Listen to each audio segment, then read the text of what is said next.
ॐ अज्ञानतिमिरान्धस्य ज्ञानाञ्जनशलाकया चक्षुरुन्मिलितं येन तस्मै श्रीगुरुवे नमः। वाञ्छाकल्पतरुभ्यश्च कृपासिन्धुभ्येव च पतितानां पावनेभ्यो वैष्णवेभ्यो नमो नमः। नमो महावदन्याय कृष्णप्रेमप्रदायते कृष्णाय कृष्णचैतन्य नाम्ने गौरत्विषे नमः। हे कृष्ण करुणा सिन्धो दीनबन्धो जगत्पते गोपेश गोपिकाकान्त राधाकान्त नमोस्तुते।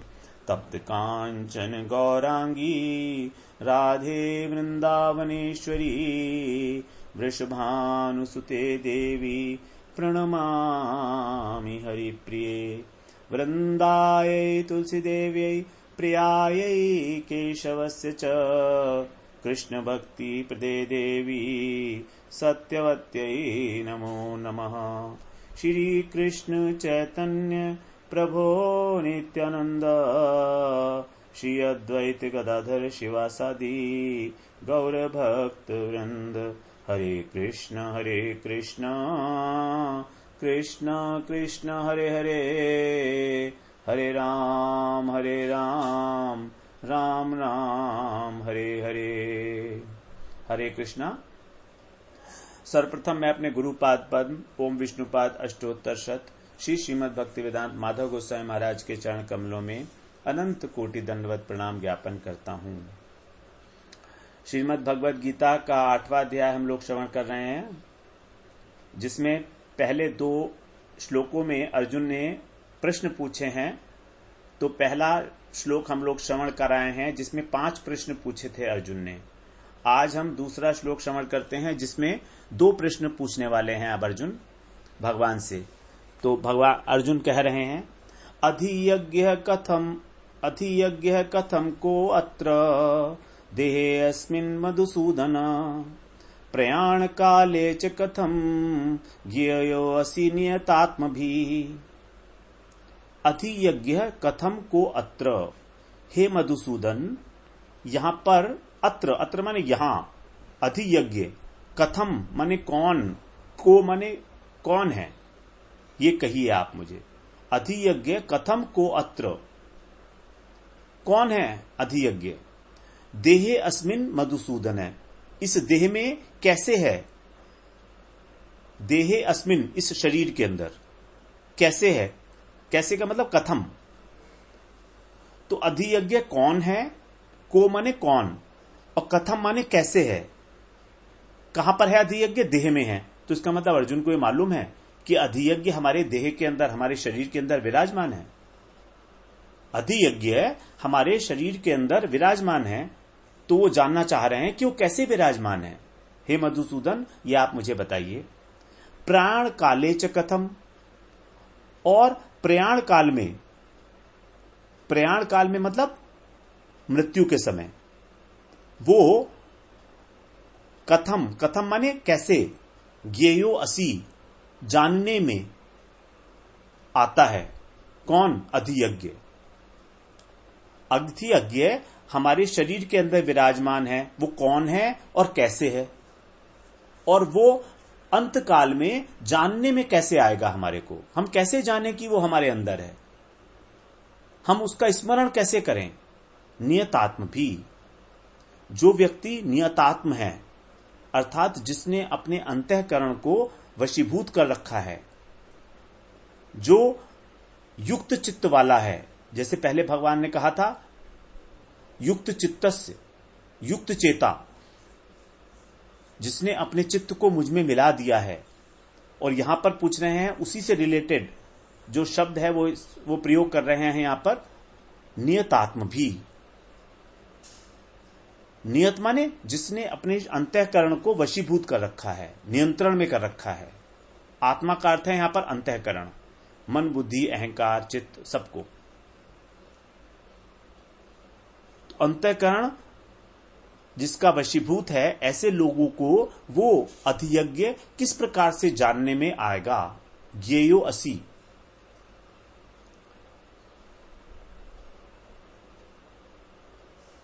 तो अब यहां पर अधियज्ञ शब्द अर्जुन जानना चाह रहे हैं। आपने यज्ञ के बारे में तो बहुत कुछ बताया तीसरे अध्याय में। क्या यज्ञ के किसी देवता का नाम है ये? अधियज्ञ बोला ना आपने, या ये अंतर्यामी परमात्मा है या अन्य कोई और है? और ये अधियज्ञ नामक तत्व जो है प्राणियों के शरीर में कैसे रहता है? सभी प्राणियों के शरीर में रहता है। ये कैसे रहता है और उसका नाम अधियज्ञ क्यों है? फिर आगे कह रहे हैं नियत आत्म भी, नियत अंतःकरण वाला, अर्थात जिसका अंतःकरण वश में है, अर्थात जो युक्त चेता है, आपसे जुड़ा हुआ है, जिसे आपने युक्त चेतसा कहा था, उसे ही यहां पर कह रहे हैं नियतात्म भी। उन मनुष्यों के द्वारा अंतकाल में आप कैसे जानने में आते हो? अर्थात आप जानने में तो आते हो अंतकाल में, लेकिन केवल उन्हीं के द्वारा जानने में आते हो जिन्होंने अपने अंतःकरण को नियंत्रण में कर लिया है, जिनका मन, जिनका बुद्धि, जिनकी अहंकार, जिनका चित्त नियंत्रित है और आपसे जुड़ा हुआ है। केवल वही लोग आपको अंत समय में जान सकते हैं। तो वे लोग किस प्रकार अपने चित्त को आप में लगाएं अंत समय में? साधन अवस्था में तो वो प्रयास कर रहे हैं कि किसी प्रकार से उनका मन, उनकी बुद्धि आप में लग जाए, साधन भजन कर रहे हैं। अब साधन भजन करते करते अंत समय में भी ये कैसे श्योरिटी हो कि उनका चित्त आप में ही लगा रहे? तो ये प्रश्न वास्तव में हमारे लिए है। आप सोचिए, जो भी व्यक्ति यहां भजन कर रहा है, भगवान का नाम ले रहा है, वो ये जानना चाहेगा अवश्य कि किस प्रकार से जो मेरा साधन भजन है, ये अंतकाल में भी भगवान की स्मृति हो। क्योंकि जब भगवान की हमें स्मृति होती है अंतकाल में, तब हमारे जितने भी कर्म संस्कार हैं सब खत्म हो जाते हैं। अंत समय में आवश्यक है ये होना। तो इसीलिए हमारे अंदर ये जिज्ञासा स्वाभाविक रूप से उठेगी, क्योंकि भगवान का स्मरण सबसे प्रधान है। जो श्रीमद् भागवत के 10वें स्कंद में 22वें अध्याय के 26वें श्लोक में बता रहे हैं, न मय्यावेशित धियाम काम है कामाय कल्पते।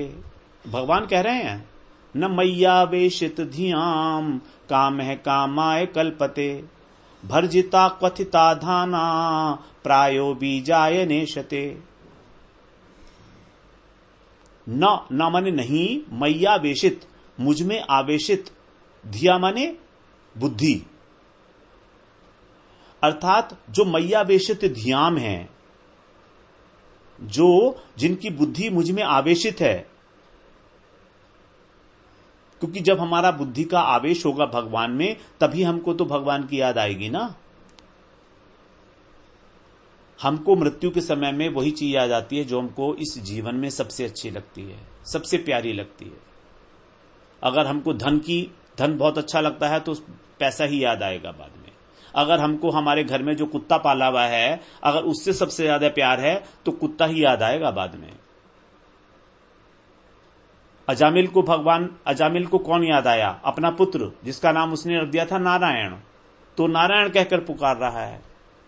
और राजा भरत, जिन्होंने सब कुछ छोड़ दिया, पूरा राज्यपाट, और अंत समय में हिरण की सेवा में लगे हुए थे, हिरण में आसक्त हो गए और हिरण की स्मृति में शरीर छोड़ा तो हिरण बन गए। तो यहां पर क्या कह रहे हैं? मय्यावेशित धियाम, जिन्होंने अपना बुद्धि मुझ में आवेशित कर दी है, अपना मन मुझ में टिका लिया है, न काम है कामाय कल्पते। उन लोगों को उनकी जो इच्छाएं हैं कभी भी कामाय, कामाय का मतलब है भौतिक विषयों की ओर नहीं ले जाती।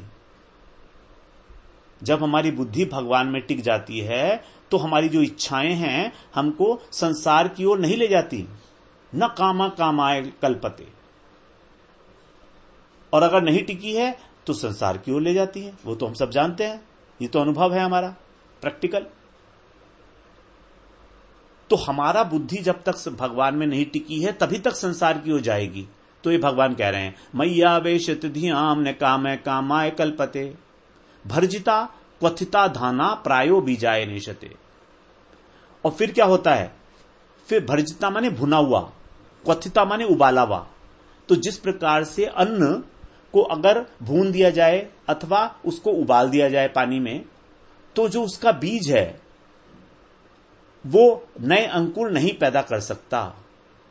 बीजाय नेशते, उसमें से बीज पैदा नहीं होता, नए अंकुर नहीं निकलते उसमें से, उस अन्न में से। अर्थात उसके जो कर्म हैं उनका कोई संस्कार नहीं बनता। तो ये कब होगा, जब हमको भगवान का सतत स्मरण होगा। जो युक्त चेतसः है, जो नियतात्म भी है, जो प्रयास कर रहा है अपने मन को संयमित करने के लिए भगवान में। फिर आगे बता रहे हैं मधुसूदन। यहां पर मधुसूदन शब्द बड़ा महत्वपूर्ण है। पहले श्लोक में कहा पुरुषोत्तम और यहां पर कह रहे हैं मधुसूदन। जब कोई विशेष प्रश्न होता है तो उसको संबोधन करने के लिए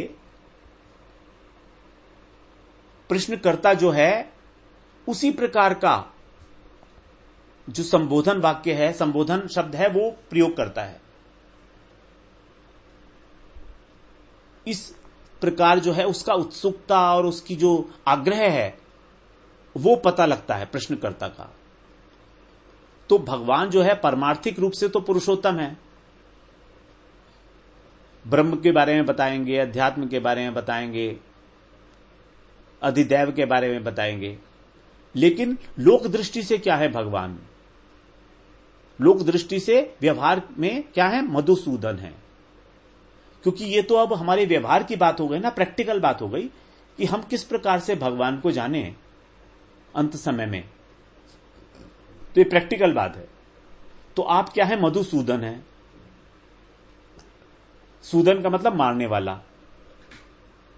तो आपने क्या किया था, मधु और कैटभ इन दोनों दैत्यों को मारा था। विष्णु ने इन दोनों को मारा था, मधु और कैटभ नामक दैत्यों को मारने वाले विष्णु हैं आप। तो जैसे आपने उन असुरों का वध किया, उसी प्रकार से आप मेरे मन में उठने वाली जो शंका है, शंका रूपी असुर, इनका भी वध कर दो।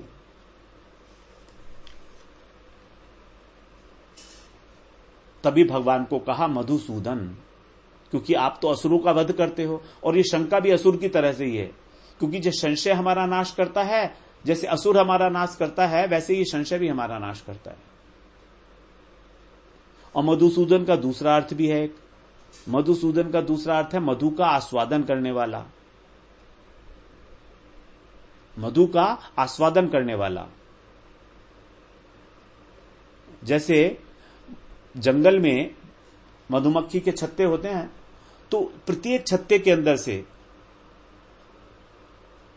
जो मधुमक्खी होती है वो क्या करती है, वो प्रत्येक पुष्प के ऊपर जाकर, फूलों के ऊपर जाकर और सबका मधु इकट्ठा करती है और वो उसमें भरती रहती है अपने छत्ते के अंदर लाकर।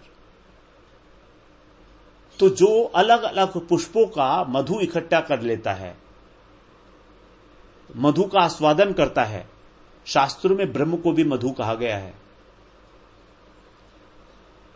तो मधु क्यों कहा, क्योंकि भगवान क्यों कौन है, जितने भी संसार में नश्वर चीजें हैं, पदार्थ हैं, उनमें से अविनाशी चेतन ब्रह्म को निकालकर जो मेन मकरंद है फूलों का, पराग है फूलों का, उसको जो चुन ले वही है मधुसूदन। तो वो मधुसूदन आप हैं तो आप मुझे भी अपनी वाणी से उस मधु का आस्वादन कराइए, क्योंकि भगवान को जो जानना है वो भी एक प्रकार का अमृतमय कार्य है। वो भगवान को जानना क्या होगा, भगवान को जान के कैसे होगा, हमारा फल क्या मिलेगा, हमको मृत्यु से हमारा छुटकारा हो जाएगा। जैसे हमने अमृत का पान कर लिया हो, मधु का पान कर लिया हो। तो जो पहला अर्थ था मधुसूदन का,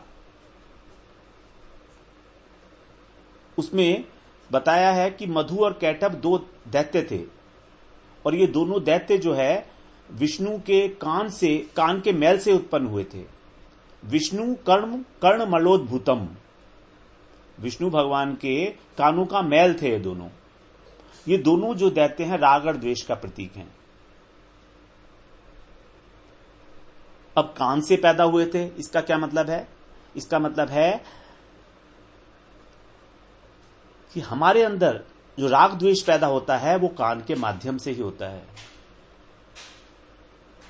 जैसे जब हम किसी की निंदा स्तुति सुनते हैं तो क्या होता है, किसी व्यक्ति के प्रति तो हमको आसक्ति हो जाती है और किसी के प्रति द्वेष हो जाता है। किसी की बातें हमारे मन को अच्छी लगती हैं और किसी की बातें खराब लगती हैं। तो जो बातें हमको अच्छी लगती हैं जिस व्यक्ति के या वस्तु के बारे में, उससे हमको राग हो जाता है कि ये बहुत अच्छा है। तो ये जो राग और द्वेष हैं ये जागते कैसे हैं? कान के माध्यम से। इसलिए इनको कहा गया विष्णु कर्ण मलोद्भूतौ हंतुम ब्रह्मांडम उद्यतौ। अर्थात मधु कैटभ ये दो असुर विष्णु के कानों के मल से उत्पन्न होके और क्या हुए? हंतुम ब्रह्मांडम उद्यतौ, ब्रह्मा को मारने के लिए तैयार हो गए। राग और द्वेष। ब्रह्मा कौन है? ब्रह्मा हमारी बुद्धि के अधिष्ठात्र देवता हैं। सृष्टि तत्व में हम लोग श्रवण किए ना, ब्रह्मा जी बुद्धि के अधिष्ठात्र देवता हैं। तो ये राग और द्वेष हमारी बुद्धि को दूषित कर देते हैं, और हमारी बुद्धि दूषित हुई तो हमारा अंतःकरण भी सारा का सारा दूषित हो गया। तो इसीलिए कहा गया मधुसूदन, राग और द्वेष के प्रतीक हैं ये दोनों। तो विष्णु भगवान जब ये बुद्धि से लड़ने लगे, मारने के लिए जब उसको तैयार हो गए, तब भगवान जो है इनसे लड़े, स्वयं भगवान इनसे लड़े। कहते हैं 5000 वर्षों तक वो लड़ाई हुई और ये दोनों मारे नहीं गए, मधु और कैटभ, राग और द्वेष। दुर्गा सप्तशती की कथा है ये। विष्णु कौन है? विष्णु है हमारे चित्त के अधिष्ठात्र देवता। विष्णु है चित्त के अधिष्ठात्र देवता और ब्रह्मा है बुद्धि के अधिष्ठात्र देवता। तो अब भगवान इनसे लड़ रहे हैं, तो क्या हुआ? जब जीत नहीं पाए भगवान भी इनसे, तो भगवान की जो महामाया है उसने इन दोनों असुरों की बुद्धि को भ्रमित कर दिया। असुर तो असुर है ना, उसकी बुद्धि ठीक तरीके से तो कभी चलती नहीं है। बड़े अभिमानी होते हैं ये लोग, बड़े दंभी होते हैं। तो वो बोले भगवान से कि हे विष्णु, तुम बहुत अच्छा लड़ाई कर रहे हो हमसे, हम दो हैं, तुम अकेले हो, हम बहुत खुश हैं तुमसे, और फिर भी तुम अभी तक नहीं मरे। 5000 वर्ष हो गए और तुम हमसे अभी तक लड़ रहे हो, बड़ी शक्ति है तुम में, तो हम बहुत खुश हो गए तुमसे, तुम्हारी लड़ाई देख के। अब तुम हमसे कुछ वर मांग लो। अब देखिए, अपने ही शत्रु से कह रहे हैं असुर कि तुम वर मांग लो, और ये उनकी बुद्धि जो भ्रमित हो गई थी तभी तो ऐसा बोला उन्होंने। तो विष्णु भगवान ने क्या मांगा? ठीक है, मैं तुमसे वर मांगता हूं कि तुम दोनों ही मेरे हाथ से मर जाओ, ऐसा वरदान मुझे दे दो। अब इसका मतलब क्या है? इसका मतलब यह होता है कि जो राग और द्वेष हैं, ये जब तक स्वयं मरने के लिए तैयार नहीं होंगे, इनको मारना अत्यंत कठिन है। राग और द्वेष जब तक स्वयं मरने के लिए तैयार ना हो, अपनी पूरी की पूरी सामर्थ्य दिखाएंगे ये, लेकिन एक स्टेज में ऐसे आ जाएगा कि ये स्वयं मरने के लिए तैयार हो जाएं। वो स्टेज इंपॉर्टेंट है आनी। तो इन्हें मारने के लिए इन्हीं की स्वीकृति लेनी पड़ेगी हमको।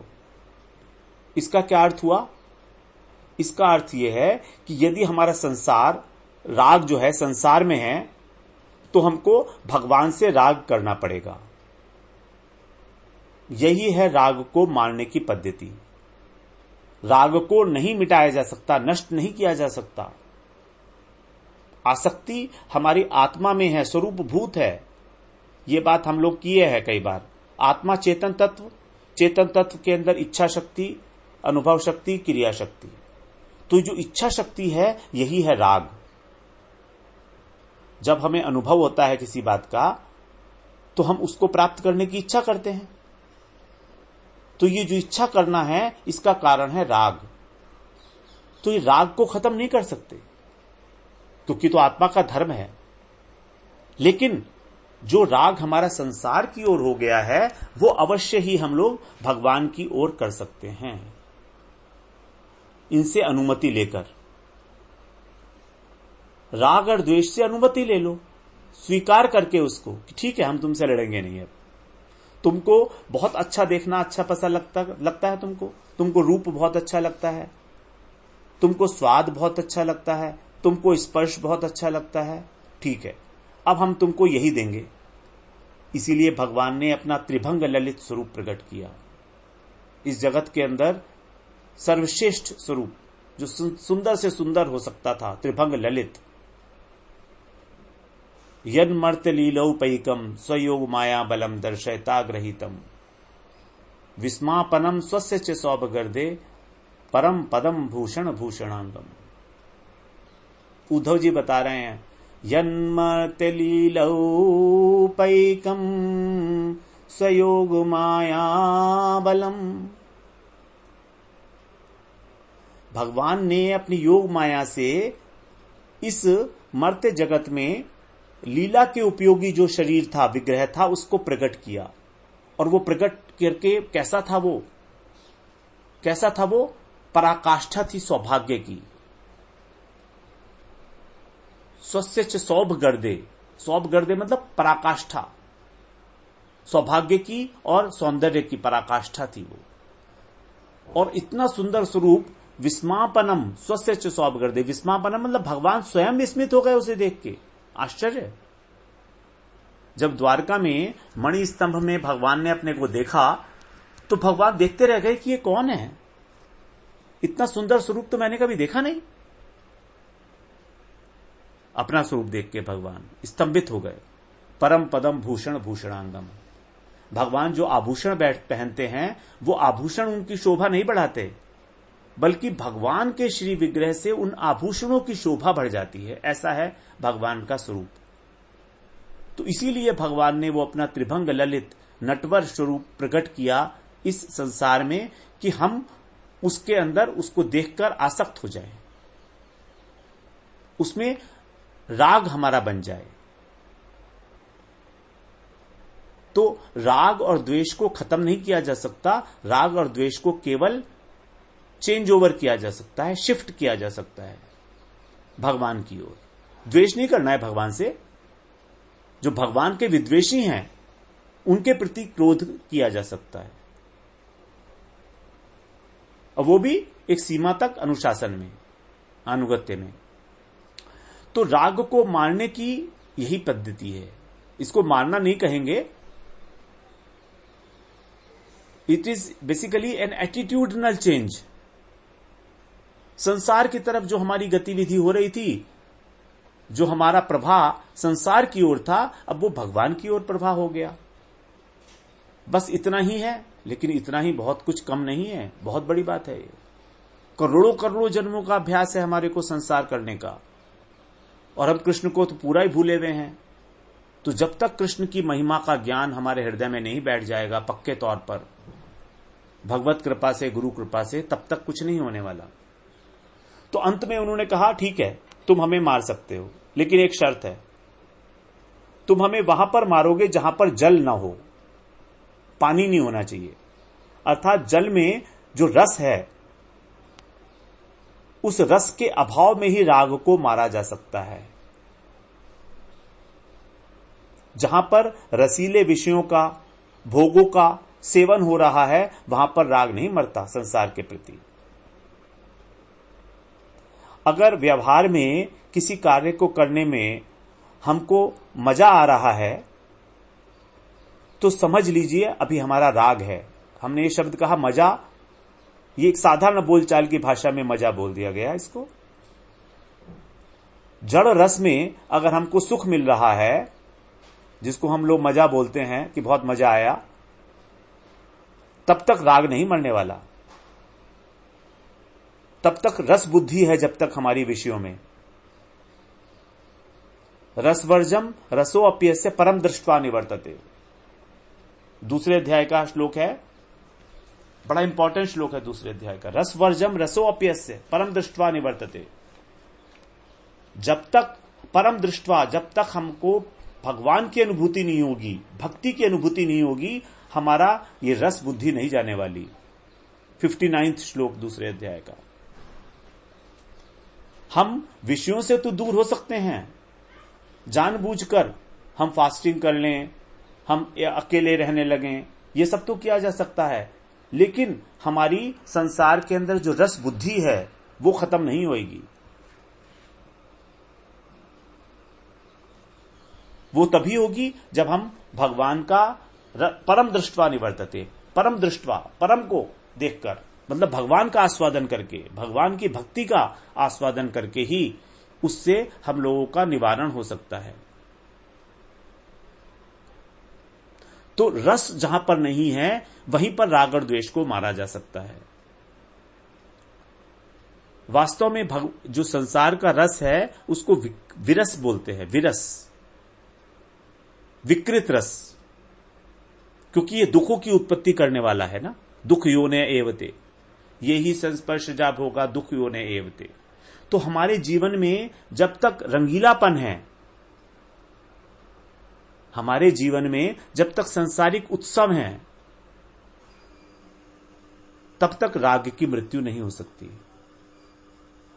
जब हमारे जीवन का रंगीलापन, रसीलापन मिटता है, तभी राग की हार होती है, मृत्यु होती है, सांसारिक राग की।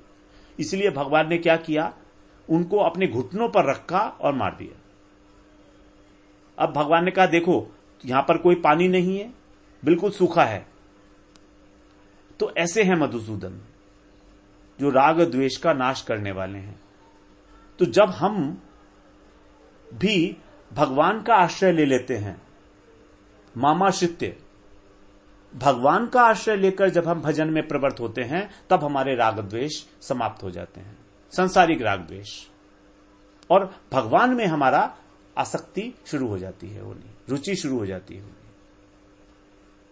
तो ये इसीलिए भगवान को कहा उन्होंने मधुसूदन, जो राग द्वेष को नाश करने वाले हैं। इसलिए हे मधुसूदन, तुम मुझको ऐसा ज्ञान प्रदान करो कि अंत काल में भी मुझे उस अधियज्ञ की प्राप्ति हो सके। तो अर्जुन के मन की ये जो जिज्ञासा थी, ये बिल्कुल स्वाभाविक है, क्योंकि यदि कोई ऐसी चीज को जान लिया जाए जिसको जानकर अंतकाल में भगवान का स्मरण हो, तो हमें उसे अवश्य जान लेना चाहिए। हमें उसमें अवश्य जान लेना चाहिए उस वस्तु को। उसी वस्तु को जानने के लिए अर्जुन को पता है कि जब तक मेरा संसार में राग और द्वेष रहेगा, तब तक मैं उस वस्तु को नहीं जान सकता। इसीलिए उनको कहा गया मधुसूदन। हे मधुसूदन, पहले तुम इन राग और द्वेष को हटाओ मेरे संसार से, उसके बाद संभावना होगी पैदा कि मैं अंतकाल में भी आपको स्मरण कर सकूं। अधियज्ञ के रूप में अर्जुन को सारी बातें पता हैं कि अधियज्ञ क्या है, अधिभूत क्या है, अधिदैव क्या है। हमारे लिए सारी बातें पूछ रहे हैं। तो हम लोग इसी बारे में थोड़ी सी चर्चा और करेंगे अगली बार। वांछा कल्पतरुभ्यश्च कृपा सिंधुभ्येव च पतितानां पावनेभ्यो वैष्णवेभ्यो नमो नमः।